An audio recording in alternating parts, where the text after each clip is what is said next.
Alors bonjour, c'est parti pour cette vidéo sur les propriétés des calculs sur les fractions.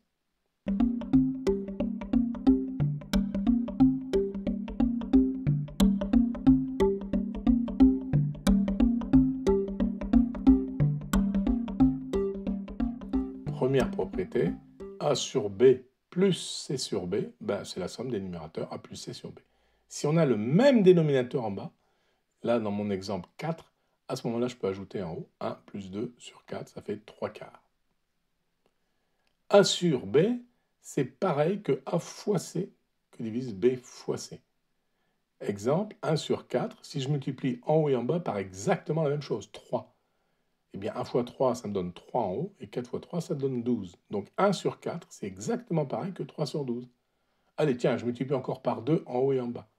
Donc là, j'ai 3 fois 2, 6, et là, j'ai 12 fois 2, 24. Donc 1 sur 4, c'est pareil que 3 sur 12, c'est pareil que 6 sur 24. D'ailleurs, on peut aller dans l'autre sens.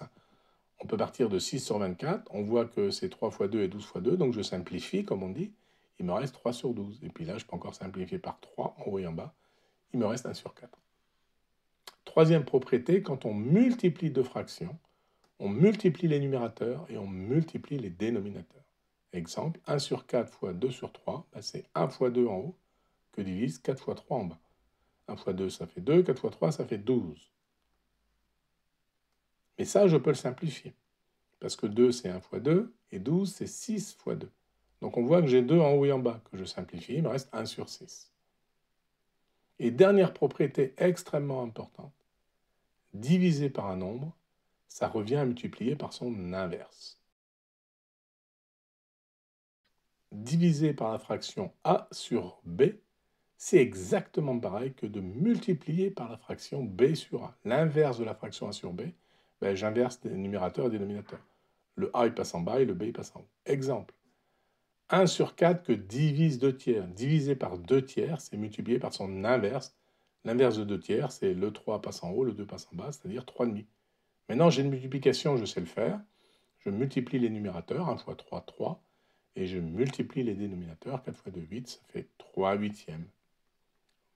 Alors, illustrons un peu tout ça. Rappelons bien les définitions. Une fraction, c'est quand j'ai un nombre en haut, qu'on appelle le numérateur, que divise un nombre en bas, qu'on appelle le dénominateur.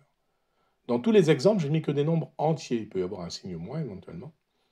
Mais dans la plupart des cas, effectivement, les fractions, c'est un entier que divise un entier. Ce n'est pas absolument obligatoire, mais souvent on se ramène à un entier que divise un entier. Alors allons-y pour l'illustration, d'abord de la somme des fractions. Vous voyez que si j'essaye d'ajouter un quart plus un tiers, je ne sais pas trop ce que ça va donner. J'ai du mal à ajouter des morceaux qui n'ont pas la même taille finalement. Par contre, si je dis un quart plus un quart, là j'ai aucun problème, je vois que j'ajoute un quart plus un quart, ça fait un demi. 2 quarts en fait, 2 quarts. 1 plus 1 égale 2 sur 4. Et si du coup, on veut faire une addition de deux fractions qui n'ont pas le même dénominateur, on va utiliser les équations suivantes, les propriétés suivantes. Par exemple, la deuxième, a sur b égale a fois c sur b fois c, et ce qui va permettre d'avoir le même dénominateur, et donc de pouvoir faire le calcul. Alors, illustration de a sur b égale a fois c sur b fois c. Le rapport est inchangé si on multiplie par la même quantité en haut et en bas. A sur b égale a fois c sur b fois c. Illustration, j'ai 3 sur 4. Donc on voit qu'on a pris une pizza et on a divisé en 4 et j'en ai mangé 3 parties. Maintenant, si je multiplie en haut et en bas par 2, en haut, je vais avoir 3 fois 2, 6 parts, et en bas, j'aurai 4 fois 2, 8 parts en tout. Donc on voit que 3 sur 4, c'est exactement pareil que si au lieu de la diviser en 4, j'avais divisé la pizza en 8 et j'ai pris 6 morceaux, 6 sur 8. Illustration maintenant de cette formule. C'est un peu plus sioux que savoir, on va se concentrer un petit peu.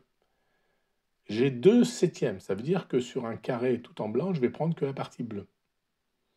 Et je le multiplie par 3 cinquièmes, c'est-à-dire sur ce deuxième carré tout en blanc aussi, je ne vais prendre que les 3 colonnes sur 5, la partie en rose.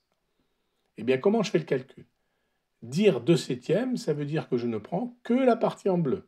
Donc je prends que les carrés qui sont en haut, en partie bleue. Et maintenant, je multiplie par 3 cinquièmes. Ça veut donc dire que je prends que les 3 premières colonnes sur 5. Il ne me reste plus que ça. Donc il me reste 1, 2, 3, 4, 5. Il me reste 6 morceaux sur le carré du début qui valait 5 sur 7 morceaux, 35. Donc on illustre bien que 2 sur 7 fois 3 sur 5, c'est 2 fois 3, 6 en haut, 7 fois 5, 35. Alors, dernière formule, divisé par A sur B est égal à B sur A. On va faire une petite illustration, ce n'est pas une vraie démonstration, mais ça permet de comprendre. Si je fais quelque chose divisé par la même chose, quoi que ce soit sur quoi que ce soit, si c'est la même chose en haut et en bas, ça fait 1. Donc A sur B que divise A sur B, ça fait 1. Maintenant, je vais faire A sur B que multiplie l'inverse de A sur B, c'est-à-dire B sur A. Et là, j'applique la troisième formule qu'on a vue juste avant. Je multiplie les numérateurs, A fois B, et je multiplie les dénominateurs, B fois A. J'ai donc A fois B que divise B fois A. Mais on se rappelle que la multiplication est commutative. B fois A, c'est pareil que A fois B. Du coup, je me retrouve avec une fraction où en haut et en bas, j'ai exactement la même chose, A fois B. A fois B en haut, numérateur, A fois B en bas, dénominateur. Bah, ça fait 1. Et on voit bien du coup que les deux formules, divisées par A sur B ou multipliées par B sur A, c'est exactement pareil. Allez, rendez-vous pour la prochaine vignette, demain, sur les propriétés des calculs, sur les égalités et les inégalités, où là, c'est à peu près pareil, mais il y a juste quelque chose, il faudra être prudent.